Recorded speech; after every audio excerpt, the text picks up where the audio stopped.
Hello and welcome to our channel, Portugal on a Shoestring. We are Brian and Diane, and in 2023 we bought a century-old abandoned property in central Portugal.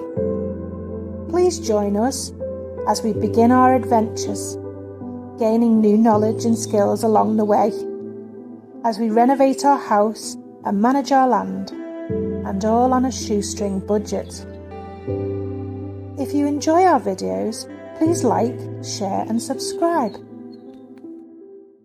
Hello, welcome again to Portugal on a Shoestring. Hi everyone. This week Dan's been taking a walk around the local area, showing you some of the little side roads and pathways that are in our little village area. Well, Brian has been very busy in the kitchen, making a lot of noise and doing lots of tiling on the worktops, so that's really interesting. But also, I've not been sat on my bum all week. Not all week. Watching Wimbledon. We had a bit of a bad smell over the week. It was disgusting, and I went to investigate in one of our sheds on at the outbuildings and stuff. And unfortunately there'd been a cat that died, and it was still a bit gooey and very smelly, and it's the worst job I've ever had to do in my life. I didn't record it, luckily, because I was retching most of the time, so you'll be grateful for that. We've had a lot of questions recently about costs, bills, materials, things like that. It's great, keep them coming, that's exactly what we want. So what we've decided to do was next week we'll do another sit-down video, and we'll go through as many costs as we can think of. We'll do our budget basically. Yeah. Especially a food budget. A few people have asked about food prices. Yeah. So we'll just do a basic shopping list and prices for you as well. Yeah, and all the bills and as many sort of construction materials as we can think of that we've got prices for. So in the meantime this week, if you've got any questions about prices of anything, we'll add them in. Yeah, we'll add them in. So if you get in quickly with your comment, we can put it in next week's video. Okay, so enjoy. Yeah. We'll see you next week. Thanks everyone. Bye. Bye. Good morning.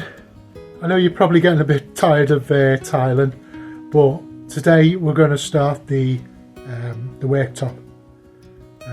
What we're using on the worktops is it's actually a floor tile, a wood effect floor tile. I'll show you some in a second. And we're going to tile the whole surface. So we've taken the sink out, ready to tile around it, and then we'll refit it afterwards. So have a quick look at these. I'll just give you a quick look at the tiles we're using. These are 20 centimetre by 60. Wood effect, medium oak. They're about 9.5 millimetres thick, so that'll add about 10 millimetre to the whole height of the worktop. Now we went for tiles because the cost of getting full-size laminate worktops would have been horrendous. I mean, you're talking £130 a length. We'd have probably needed 3 lengths, possibly 4, and even then we'd have had odd joints in it because of the length and the size, the shape of the room. By using these, we can have one continuous layout, which obviously we have changes in direction of the tiles, but they can be worked into the pattern. So these were originally, when we were looking at, they were €10 a square metre. They're actually on offer at the moment with Leroy Merlin for £8.99. So I think it's 6 packs we're using.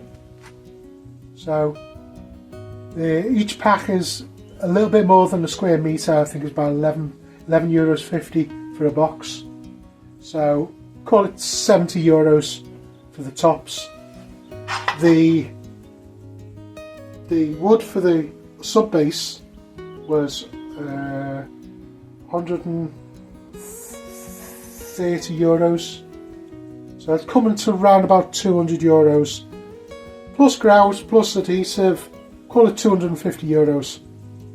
We wouldn't have got 2 lengths of worktop for that, and this is a permanent solution. These tiles will never ever need replacing unless we get fed up with them. Right, we're ready to start putting the tiles on here. I've already cut out some of the odd shaped ones, and like with the floor, I've marked them with the numbers, or actually letters in this case, which are on the corresponding cut tiles. Whole ones I don't bother marking up because they'll obviously just be whole and go in whichever place suits. I'm actually just using the same adhesive we used previously on the floor, and it's just a general multi-surface primer which basically seals off the substrate so that it doesn't absorb the water out of the adhesive. The adhesive uses a set amount of water to cause a chemical reaction. So if you suck some of the water out by putting it on a porous surface, what it will do is it'll slow down the reaction because there's not as much water left in the mix. So this just slows that down from happening. Just put a little bit on the edges. So these edges are going to get tiled as well. Not today, but they will be getting done. Now that just needs half an hour to dry, and then we can start tiling on top. I've mixed up some adhesive. For this job we're using a notched trowel that's it's about, I think it's 6mm, 1/4 inch notched trowel. These are used more for wall tiles, things like that, rather than floor tiles. Because it's a small notch, we don't have to back butter the tiles, so it's a bit quicker as well. And just a scraper to get the stuff out of the bucket. Right, I'll go and get some adhesive. Because I'm tiling onto OSB, this adhesive is a super flex. You need a flex or a super flex adhesive. Basically it just means that as this moves, because it will move with changes in humidity and things like that, it will expand and contract very slightly. This will flex with it and it won't crack. It won't crack the tiles, but it could if it's not flexible. It could loosen the tiles underneath, but this should be fine, should be spot on. Well, we'll spread this around, and we've got some trim we need to put on first, so let's get this.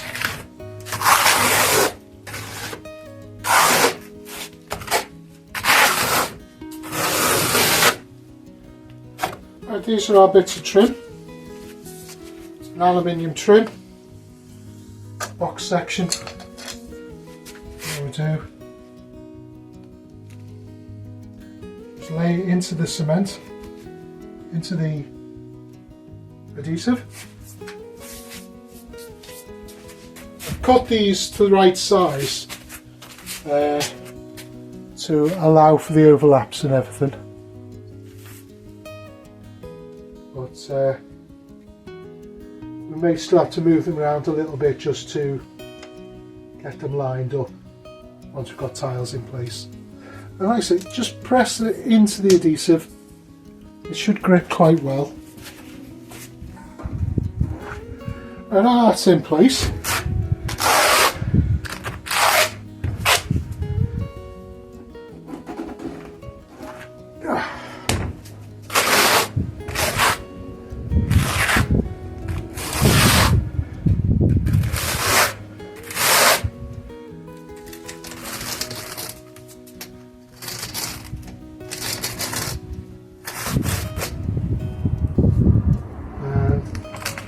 staying that way.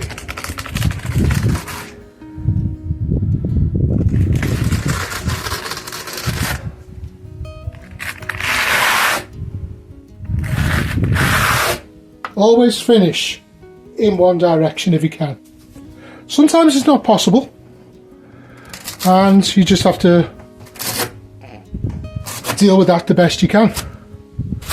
But whenever you can, because what happens is when you put the tile down, when you press it, the idea is to try and get all these ridges to collapse. But if you're, I'll show you.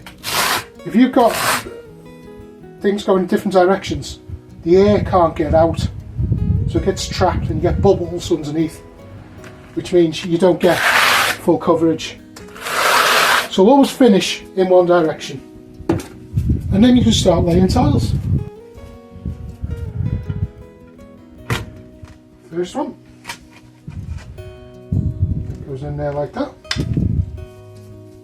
We did actually mark these, so this is A, and we have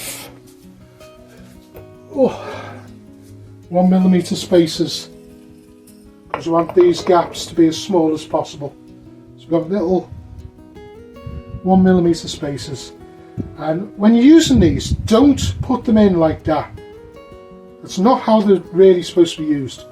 Put them in like that, and you put 2 in like that. What that does, that means that later on you can just pull them out, done, and you reuse them. Up here for thinking, down here for dancing. And take a little off-cutted tile and just hold it underneath and get the right distance. There we go. So we want that just below the level, you want the tile just below the level of the trim.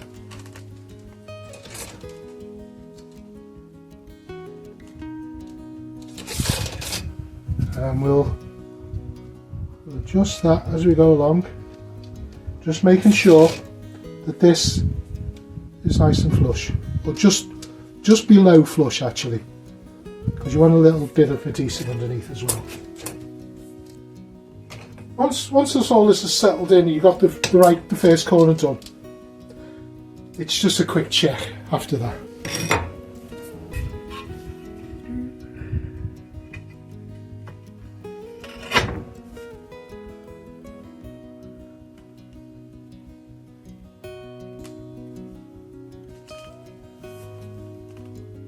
Small gap at the back, doesn't matter because this is going to get tiles on.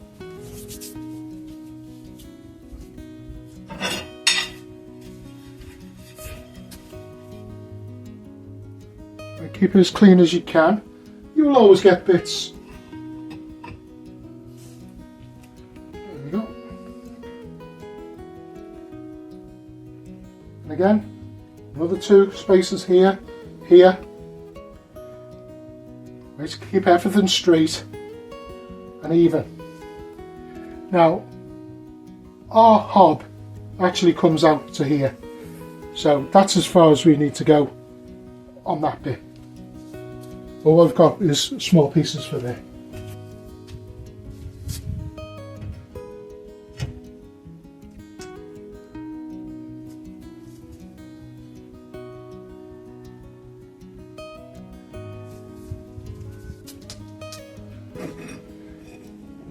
Again, keep checking, adjust as necessary.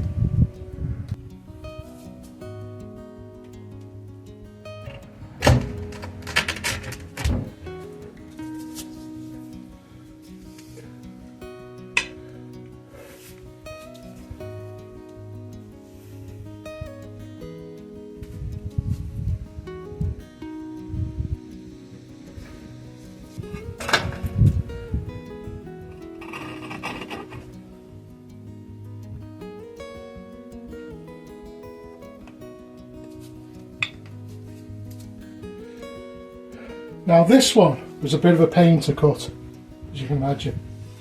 I think we've got it right, but proof of the pudding, so they say. It's been eaten.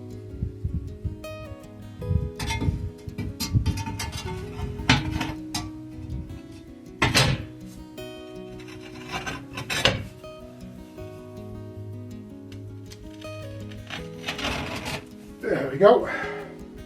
There we go.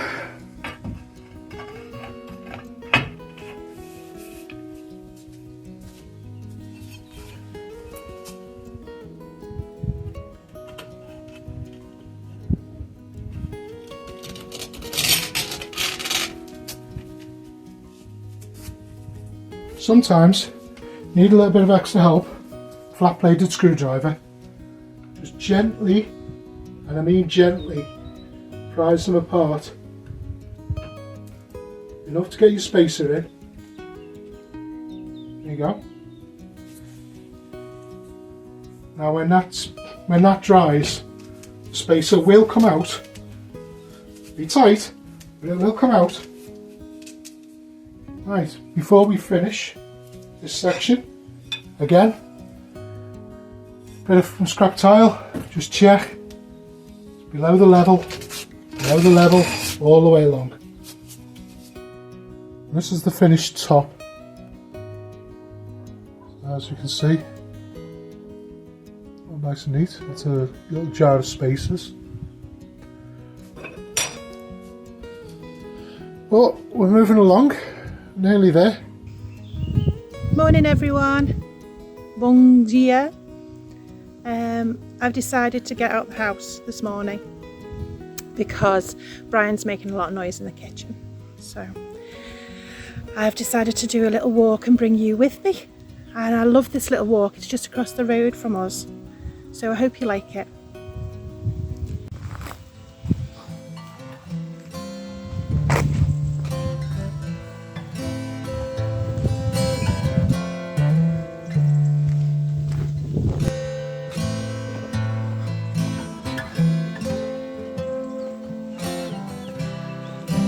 The neighbours' outbuildings, they've got animals in the sheds. Oh, we're coming up to the dog shelter.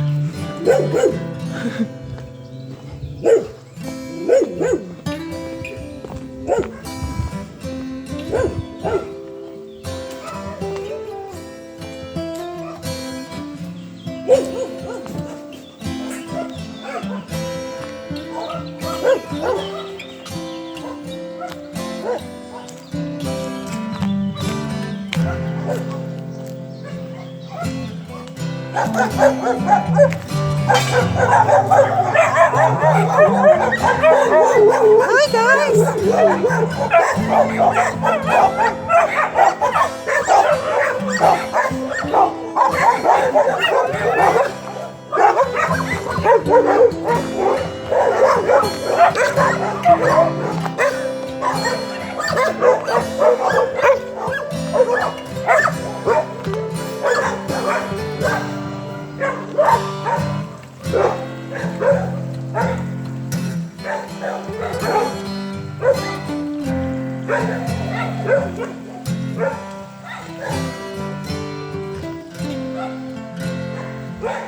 There's lots of blue wildflowers out at the moment. They're gorgeous. Love them.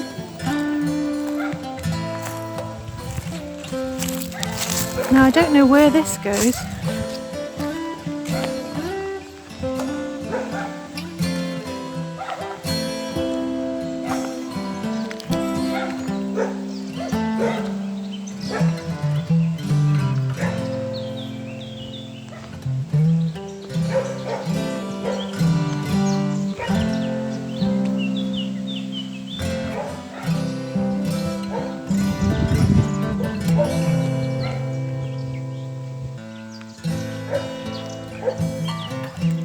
Our house is just peeking through there.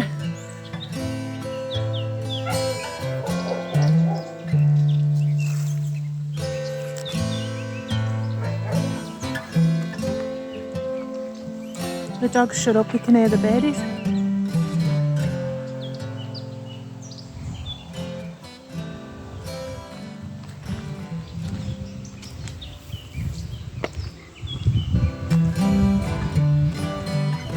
I love these cobbles.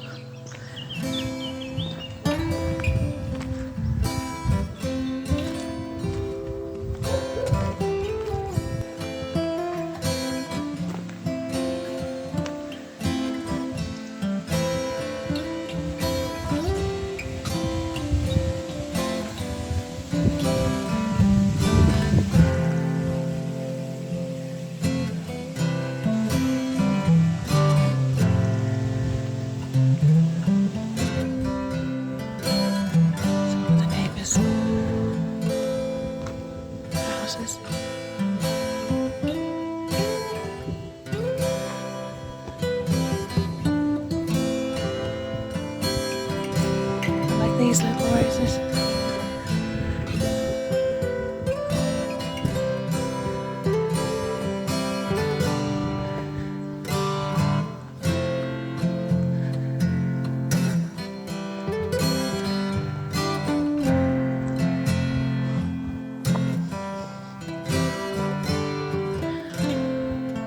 Always prepared for the winter. Lots of wood. Like their grapes are doing better than mine.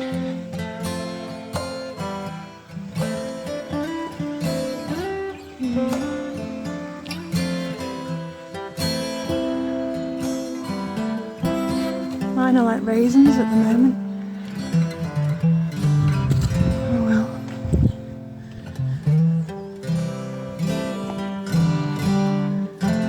It's a big view of the mountain.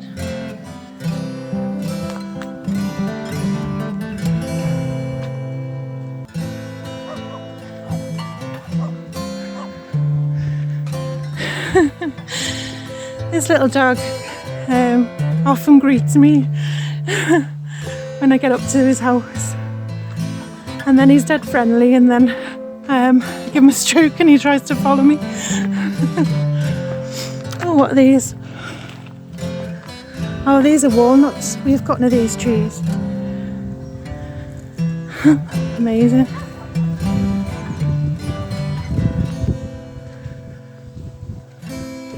I don't feel so bad now. Look at all that rubble. I thought we had a lot. Oh my goodness, I think we all do. Hi! Hello! Hi there! You okay to come on? Hi there! Hello! Who's a good boy? He's a good boy. Good boy. Good boy. I've not been up there yet, so I don't know what's there, but can you show me your house? I like this house because we were thinking of painting it the same. Eventually, we'd like these colours. Very traditional. It's okay. Shh. It's okay. Yeah, so this is lovely. I really like it. See if we can get a better shot. I like that.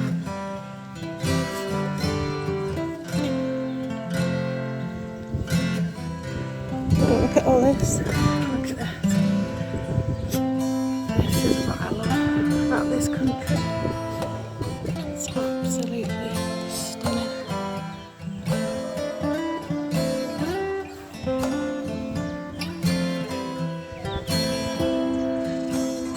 And if I turn around here, look at all that. It's right on our doorstep. It's fantastic. Eventually I'd like one of these big spiky things. Look at this. Look at this thing here. Oh, look at this. It's a monster. It looks like something out of Jurassic Park. I'm wondering whether I can take a cutting out of this somewhere. I don't know how that works. Oh, it's ace. Oh, it's got little things on. This is weird. It looks like corn. Go away, fly. Say, these blue flowers are everywhere. gorgeous. Like a lilac-y blue type colour.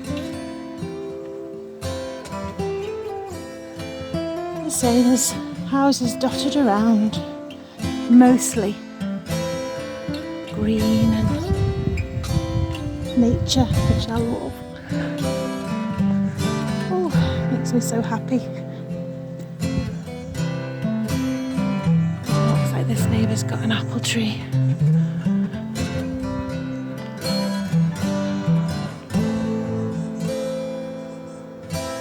And they've got this bottle to collect the insects, which I might get hold of one if I can get one. Little trap.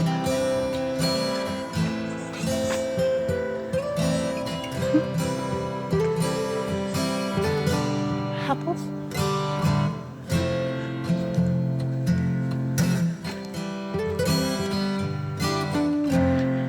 Right, this is where the cobbles end and it joins the main road. I keep forgetting which side of the road to be on. Right, I should be facing traffic, I think. It's this way.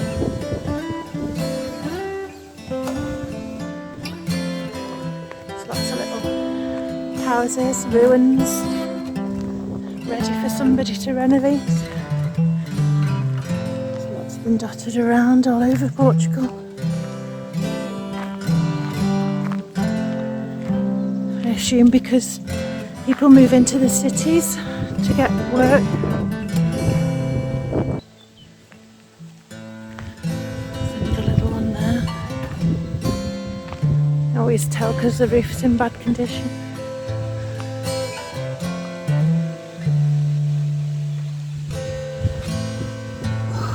Lovely breeze today. It's been pretty hot lately.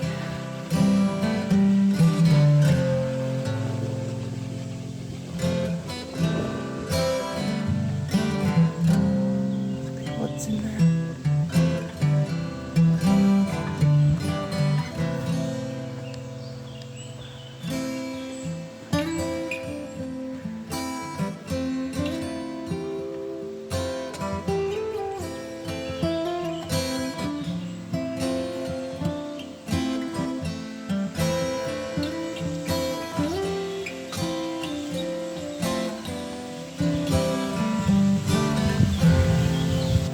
Ducks.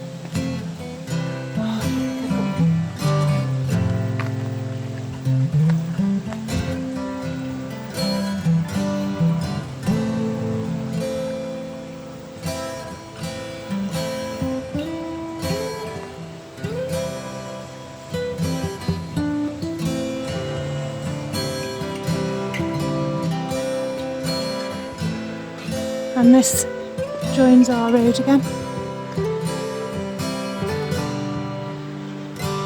So I do a big circle. I always like this view.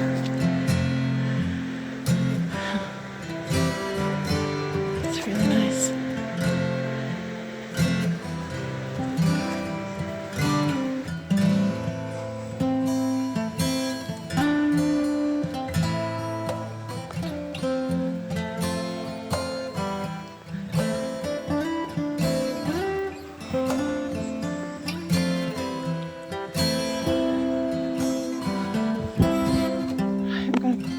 While it's not busy.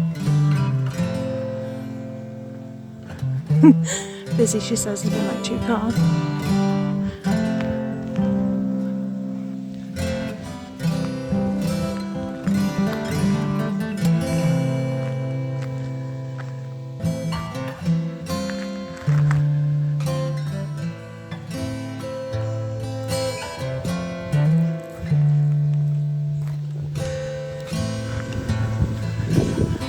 Here's our walnut tree. They'll be ready in the autumn. I don't really like walnuts, they're like rat's brains, aren't they? But I think if you grind them up into cake, it'd be nice. Ethan back home. Let's see what he's up to.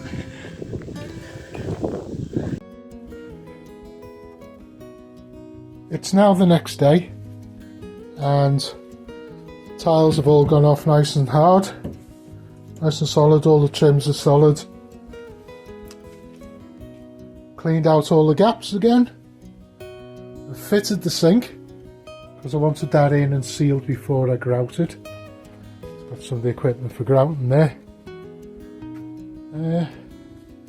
Yeah, so I'm going to mix up a bit of grout and see how we get on. Mixing Mixing grout is dead easy. I use an old loaf tin, just a convenient shape for me. Excuse the washing machine in the background, it's the middle of its cycle. Put a bit of water in, about that much to start with, and just a spoon. Just mix it up like you're making a batter or something. There you go. And once you've got it sort of in a lumpiness like that, just drop more water and just do small amounts at a time. It's surprising how little water you have to add to go from thick as tar to runny as soup. And just get it to the consistency you want. And if it's a bit too runny, put a bit more powder in.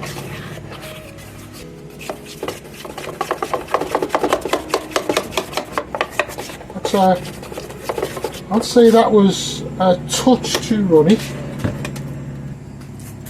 Just add a bit of powder.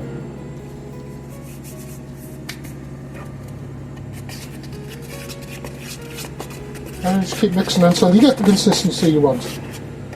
Like I say, I wanted a fairly thin consistency so that I can get it into all the thin gaps. But if you want it thicker, make it thicker. That's about what I want.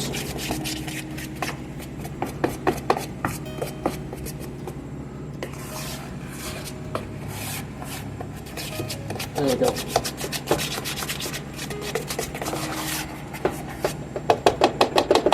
Although I keep this just for grout, anything you use, especially if you use like a glass bowl or metal, you can wash it out. It's perfectly safe to use for food afterwards. I mean, it just literally just slides off.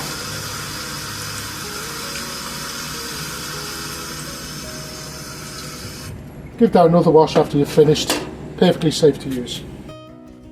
I don't know if you can see this as much as I'd like you to, but I've made this grout a little bit thinner than when we used it on the floor. That's because on these tiles for the worktop, we've done 1mm gaps, which is as small as you can get away with. And to get into the smaller gaps, you need a thinner grout. It will set exactly the same. It's just, certainly with the bigger joints on the floor, you tend to scoop it out if it's too thin. With these it's not so bad because the joint will hold it all together. But same as with the floor, we got a sponge, a grouting trowel, and we've got a bucket of water on the floor ready. So let's get this grouted up and see what it looks like. This supposedly this is a similar colour to the tiles. I'm hoping it's going to dry a lot lighter than it is. But just before we start, just noticed a little bit of adhesive. I thought I'd got it all, but you do get some, just a little bit like that. Take a Stanley knife or a screwdriver and just scrape it away. It'll come away quite easy. It doesn't go hard for about 2 weeks. There we go. Right. Okay, let's get some up.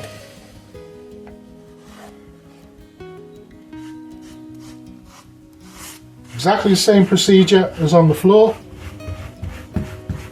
Push it in, squeegee it off. Push it in, squeegee it off.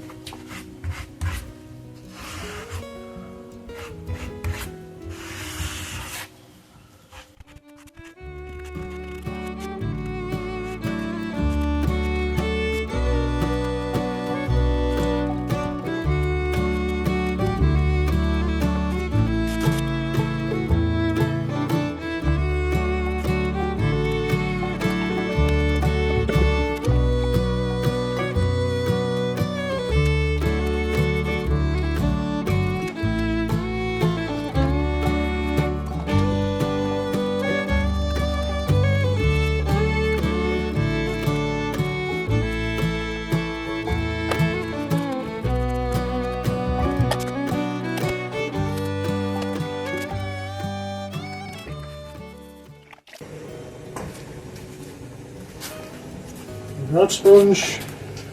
That's the lead, goes down to the garden for the pump filter for the pool. So might be using that later because it's about 30 degrees today. Right.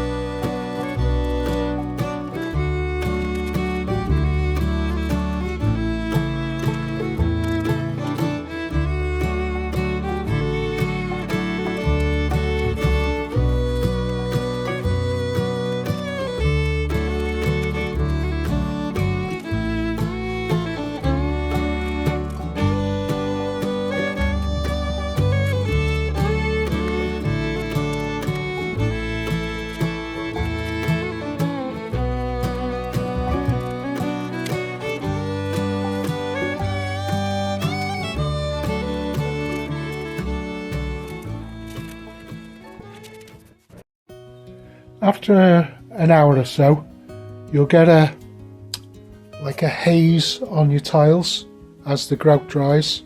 This is the stuff that you've mopped around with the sponge. It's just drying off. It's just a dust.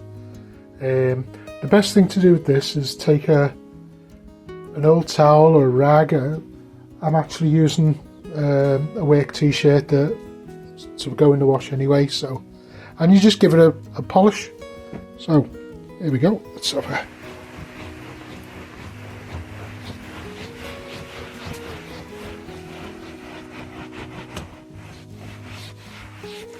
I don't know whether you can see the difference there.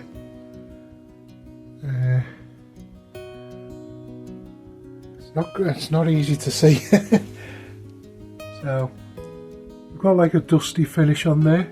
You can see, just catch it. And then where I've just polished it, it's all nice and smooth. I'll go around and do the rest of this. And then that's the job finished. You still have to do the edges. Because, so let's see if I can get a better shot.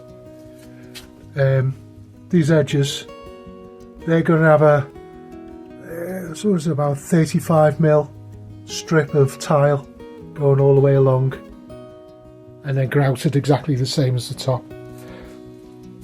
There we go. That's a good shot of the haze. Let's see if I can get that polished off.